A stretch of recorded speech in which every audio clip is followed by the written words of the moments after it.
தனத்திரு கரங்களினால் தனமழை பொழிவாய். தங்கிய செல்வம் யாவும் தழைத்திட செய்வாய்.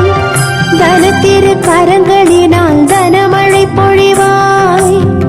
தங்கிய செல்வம் யாவும் தழைத்திட செய்வாய்.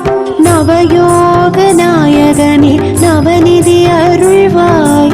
சங்கநிதி பதுமநிதி பெருகிட செய்வாய்.